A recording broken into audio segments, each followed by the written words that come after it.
Assalamualaikum warahmatullahi wabarakatuh. Perkenalkan, nama saya Romaisyah Habib Azahra. Saya mahasiswi UIN Sunan Kalijaga Yogyakarta. Saya di sini ingin mempresentasikan tentang kebijakan tentang pendidikan Islam di Indonesia. Yang pertama ada fenomena pendidikan Islam di Indonesia. Fenomena yang ada adalah masih adanya problem konseptual, teoritis, dan atau filosofis yang kemudian berdampak pada persoalan operasional praktis. Persoalan konseptual teoritis ini ditandai dengan adanya paradigma dikotomi dalam dunia pendidikan Islam antara agama dan bukan agama, wahyu dan akal, serta dunia dan akhirat. Kurangnya respon pendidikan Islam terhadap realistis sosial sehingga peserta didik jauh dari lingkungan sosiokultural mereka. Pada saat mereka lulus dari lembaga pendidikan Islam, mereka akan mengalami social shock. Penanganan terhadap masalah ini hanya sepotong-sepotong dan tidak integral dan komprehensif. Dalam hal ini, ambil contoh saja masalah pendidikan Islam, yaitu mengenai problem konseptual teoritis. Dalam hal ini dijabarkan bahwa pendidikan Islam hanya didasarkan oleh pemahaman pendidikan Islam yang hanya mementingkan aspek kehidupan ukhrawi yang terpisah dengan kehidupan duniawi, atau aspek kehidupan rohani yang terpisah dengan kehidupan jasmani. Oleh karena itu, akan tampak adanya perbedaan dan pemisahan antara yang dianggap agama dan bukan agama, yang sakral dengan yang profan, antara dunia dan akhirat. Cara pandang yang memisahkan antara yang satu dengan yang lain ini disebut sebagai cara pandang dikotomi.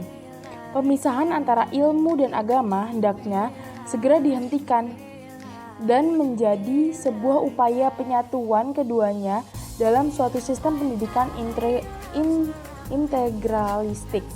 Namun persoalan integrasi ilmu dan agama dalam satu sistem pendidikan ini bukanlah suatu persoalan yang mudah, melainkan harus atas dasar pemikiran filosofis yang kuat, sehingga tidak terkesan hanya sekedar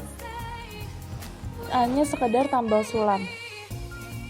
Langkah awal yang harus dilakukan dalam mengadakan perubahan pendidikan adalah merumuskan kerangka dasar filosofis pendidikan yang sesuai dengan ajaran agama Islam, kemudian dikembangkan secara empiris prinsip-prinsip yang mendasar terlaksananya dalam konteks lingkungan sosio dan kultural. Filsafat integralisme adalah bagian dari filsafat Islam yang menjadi alternatif dari pandangan holistik yang berkembang pada era postmodern di kalangan masyarakat barat. Yang selanjutnya ada kebijakan pendidikan Islam di Indonesia. Kementerian Agama Republik Indonesia di tahun 2010 sampai 2014 menetapkan 5 kebijakannya, yaitu yang pertama, peningkatan kualitas kehidupan beragama. Yang kedua, peningkatan kualitas kerukunan umat beragama. Yang ketiga, peningkatan kualitas Raudatul Atfal, madrasah perguruan tinggi agama, pendidikan agama, dan keagamaan. Yang keempat, peningkatan kualitas penyelenggaraan ibadah haji. Dan yang kelima adalah perwujudan tata kelola kepemerintahan yang bersih dan berwibawa. Dalam Undang-Undang Nomor 20 Tahun 2003 tentang Sistem Pendidikan Nasional, ditetapkan pendidikan nasional berfungsi mengembangkan kemampuan dan membentuk watak serta peradaban bangsa yang bermartabat dalam rangka mencerdaskan kehidupan bangsa. Bertujuan berkembangnya potensi peserta didik agar menjadi manusia yang beriman dan bertakwa kepada Tuhan Yang Maha Esa, berakhlak mulia, sehat, berilmu, cakap, kreatif, mandiri, dan menjadi warga negara yang demokratis serta bertanggung jawab. Dan dalam pendidikan Islam ini, untuk pendidikan Islam ini ada yang dinamakan pondok pesantren. Nah, pondok pesantren ini itu seperti sekolah pada umumnya, tetapi dia tinggal di satu asrama yang dijaga ketat oleh ustadz dan ustazah.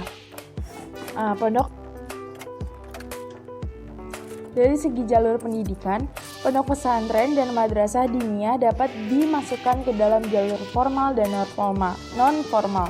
Dari segi pendidikan, pondok pesantren dan madrasah diniyah termasuk jenis pendidikan keagamaan yang berfungsi mempersiapkan peserta didik menjadi anggota masyarakat yang memahami dan mengamalkan nilai-nilai ajaran agamanya dan menjadi ahli ilmu agama.